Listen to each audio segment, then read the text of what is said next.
NEET clean ਮੇਰਾ ਲਿਬਾਸ ਹੁੰਦਾ ਵਾ। ਤੁਹਾਡਾ ਚਿਹਰਾ ਨੀਟ ਕਲੀਨ ਕਿਉਂ ਨਹੀਂ ਹੈ? ਜਦੋਂ ਆਵਾਂ ਉਹ ਫਿਰ ਇਸ ਤਰ੍ਹਾਂ ਹੋ ਜਾਂਦਾ ਮੌਸਮ ਦੇ ਹਵਾਲੇ ਨਾਲ। ਹਾਂ ਇਹ ਤੇ ਬਾਹਰ ਮੇਰਾ ਨਹੀਂ ਇਸ ਤਰ੍ਹਾਂ ਹੁੰਦਾ। ਬਾਹਰ ले ਮੈਂ ਇੰਗਲੈਂਡ ਜ਼ਿਆਦਾ, कहाँ रहते हो इंग्लैंड में? ਐਬਰਡੀਨ ਜ਼ਿਆਦਾ। ਮੈਂ एबरडीन में किस जगह? ਸਾਹਿਲ ਸਮੁੰਦਰ ਤੇ ਮੇਰਾ ਫਲੈਟ। ਜਦੋਂ ਛੱਲ ਆਉਂਦੀ ਨਾ ਬਾਹਰ ਨੂੰ ਉਦੋਂ ਕਿਤੇ ਆ ਗਿਆ ਉਸ ਤੋਂ ਬਾਅਦ ਇਹਦੇ ਕੋਲ ਜੈਵਰਡੀਨ ਹੋਇਆ ਹੀ ਨਹੀਂ।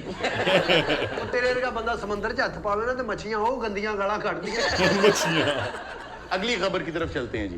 जी फलक, भारतीय खातून ने शोहर से इस बात पर तलाक ले ली कि वो देखने में भूत लगता है। अगर ऐसी बात होती तो यहाँ तो बहुत से लोग ऐसे हैं जिनसे तलाकें हो गई होती। ਬਿਲਕੁਲ ਮਿਰਜ਼ਾ ਸਾਹਿਬ ਦੀ ਤੇ ਇੱਕ ਵੀ ਨਹੀਂ ਬਸਣੀ ਚਾਹੀਦੀ ਤੁਸੀਂ ਪਾਣਾ ਚਾਹੁੰਦੇ ਸੀ ਮੇਰੇ ਤੇ ਮੈਂ ਨਹੀਂ ਪਾਉਂਦੀ। देखें, कुछ लोग होते हैं जो वक्त के साथ साथ उनके चेहरे में, उनकी हैयत में, तबीयत में, जिस्म में तब्दीली आती रहती। तो ठीक है, उसने कहा कि भी मुझे नहीं पसंद, मुझे भूत लगता है। अब वो किस भूत का जिक्र कर रही है ये हमें नहीं पता। लेकिन सर वक्त के साथ साथ मियाँ बीवी की मोहब्बत इतनी हो जाती है। म्यूजियम में उसको पता चला कि कहीं एक सितारे का टुकड़ा मौजूद है और वो उसको चोरी करने के लिए म्यूजियम में जा घुसा और पकड़ा गया। ਜੋ ਸਿਤਾਰੇ ਦਾ ਟੁਕੜਾ ਇੰਨਾ ਕਾ? नहीं, ਇਹ ਸਿਤਾਰੇ तो बहुत बड़े होते हैं ना। वो सितारे का टुकड़ा नहीं था। सितारे का टुकड़ा आ ही नहीं सकता।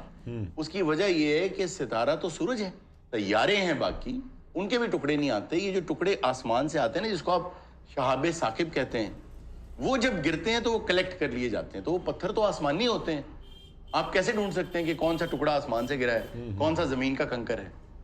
उसके लिए वो पता कहाँ जाते हैं? कहाँ? वो जाते हैं अलास्का, एंटार्क्टिका। क्यों? क्योंकि वहां ताहद्दे निगाह सफेदी है, बर्फ ही बर्फ है।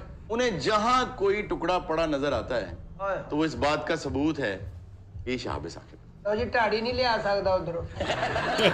ਇਹ ਵੀ ਆਪਣੀ ਬੇਗਮ ਨੂੰ ਕਹਿੰਦਾ ਸੀ ਮੈਂ ਚੰਦ ਦਾ ਟੁਕੜਾ ਲਿਆਵਾਂਗਾ। ਉਹ ਤੇ ਨਹੀਂ ਮਿਲਿਆ, ਫਿਰ ਇਹ 버ਗਰ ਦਾ ਟੁਕੜਾ ਲੈ ਆਇਆ ਉਸਨੇ। ਲੈ ਤੇ ਖਾਣਾ ਮੈਂ ਫੇਰ ਚੱਲਾਂ मैं।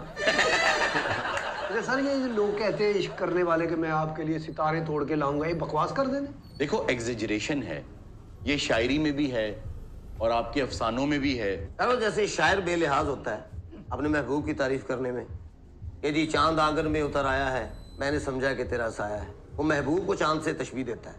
जी हाँ, तशबीहात तो बहुत दी जाती हैं, लेकिन इससे मुझे एक शेर बहुत अच्छा याद आया। क्यों जी? परली कोनी लगी टेबल पे।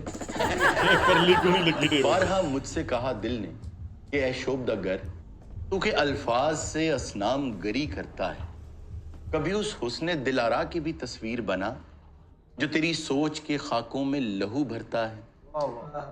बारहा दिल ने यह आवाज सुनी और चाहा, मान लूं मुझसे जो वजह